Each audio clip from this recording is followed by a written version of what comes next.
पापा के जाने के बाद संघर्ष वहां से शुरुआत हुआ। वो हमारे अकेले का संघर्ष नहीं था, हमारी माँ का भी संघर्ष था, हमारी बहन का भी संघर्ष। पापा कूपर हॉस्पिटल में एडमिट हुए और रातों रात वहीं देहांत भी हो गया। उनका सारा कुछ जो होता है लास्ट राइट्स वो सब किया। बस मैंने एक कमरे के दरवाजे के होल से मैंने मेरे पापा को देखा था निलाह रहे, उनकी बॉडी को निलाते हैं ना, तो मैंने छोटी थी तो मैंने देखा कि अंदर क्या चल रहा है। शमशान में देख लिया, छोटी सी उम्र में पापा की बॉडी जल रही, छोटी सी उम्र में मृत्यु भी देख लिया हमारी आंखों के साथ। उसके बाद माँ कुछ समय के लिए हम लोगों को लेके गुजरात शिफ्ट हो गई। गुजरात में 2 साल बिताया। पापा जब एक्सपायर्ड हुए I was in 3rd standard. Gujarat 2 साल बिताए तो हम 5th स्टैंडर्ड में। मम्मी को मेंटली प्रॉब्लम की शुरुआत हो गई थी गुजरात में। फिर मम्मी ने क्या किया, मुंबई वापस आई हमको ले और यहीं मुंबई में फ्लैट लिया। और जब फ्लैट लिया जैसे ही हम वहाँ रहने लगे,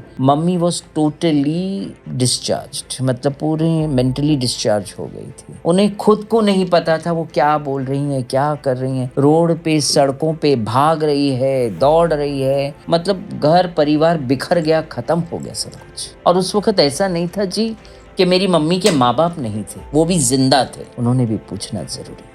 भाई बहन, मेरी मम्मी के सगे भाई बहन भी थे, उन्होंने भी आके देखना जरूरी नहीं समझा। क्यों नहीं देखना जरूरी? बिकॉज मेरी मम्मी ने लव मैरिज किया था गुजराती के साथ, इसीलिए नाते संबंध सब तोड़ दिए मेरे नाना नानी। कट्टरपंथी जो है ना हमारे परिवार में रहा है, हमारी माँ के परिवार। क्यों? वो गोसाई परिवार से आते ना, गिरी गोस्वामी परिवार से। मेरे पापा वैष्णव परिवार से आते। आउटकास्ट मैरिज हम लोगों में नहीं चलता नाना ने।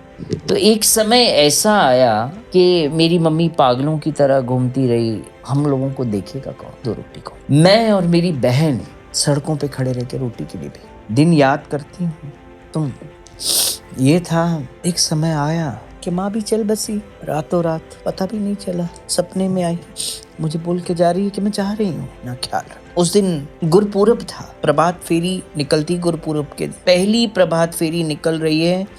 मुझे लोगों ने बताया कि आपकी मम्मी सुबह सुबह चीखने की आवाज आ रही थी। यहाँ से जैसे प्रभात फेरी निकल रही है घर के बाहर से, और मम्मी शांत हो गई। सुबह सुबह मेरी बहन उठ के आती है, मुझे बोलती मम्मी उठ नहीं गई। मैं बोला गई मम्मी। अच्छा है, ऐसी जिंदगी पागलों की तरह, खुद को सुध बुध नहीं, कपड़े पहनने का सुध बुध नहीं, रोटी का सुध बुध। अच्छा है, उसके कर्म खत्म हो चुके हमारे बाकी, इसीलिए हम जिंदा है। मरना चाह के भी नहीं मर सकते। मेरा एक कर्तव्य बन गया। मैंने मेरे नानी नाना को बुलाया, उनके घर गए। ऐसे ऐसे हमारे लिए हमारी बेटी पहले ही मर चुकी है, ऐसी बात कहती। आपसे बोला इतनी छोटे बच्चों को आप ऐसा बोल रहे हैं। मैंने कहा मेरा कर्तव्य है वो मैं निभा लूंगी।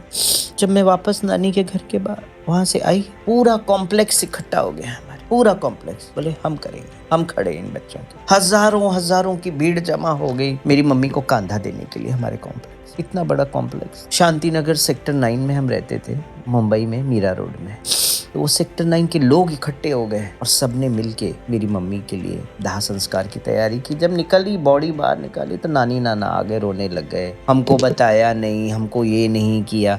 अरे आपको बताया नहीं? आपकी बेटी पागल होके रोड पे घूम रही थी, आपको इतना भी सुध बुध नहीं हुआ कि हम हमारी बेटी के लिए कुछ करें? बस एक ही चीज था कि भाई उसने लव मैरिज कर लिया, इसीलिए वो गुनाह है लव मैरिज। आज हम लव मैरिज बोलते, अभी हमने आपसे बात की थी कि भाई प्रेम विवाह तो शुरू से चला आ रहा है, कोई आज कलयुग का वो वर्ड नहीं है। कलयुग का वर्ड है लव मैरिज। क्या वो पाप है? संजोग ऊपर से बन के आते, हम और आप इस दुनिया में नहीं बनाते वो संजोग, ये समझना चाहिए। मम्मी की बॉडी लेकर गए शमशान में, आखिरी बार मम्मी के सर पे हाथ रखे, जाओ। अंदर मन में था हम लोग जिंदगी कैसे जिएंगे, तुम 2 छोटे बच्चे कैसे जिंदगी जिए? अगर ईश्वर ने भी कुछ न कुछ सोच रखा। कहीं ना कहीं मैं सोची कि भगवत गीता में भी वर्णन है कि जिसके पूर्व जन्म के पाप संचित होते हैं ना, तो उन्हीं बालकों के माता पिता बचपन में चले जाते, वियोग हो जाता है उनके साथ। हमारे कुछ पाप पूर्व जन्म के संचित भोगना पड़ा हमको।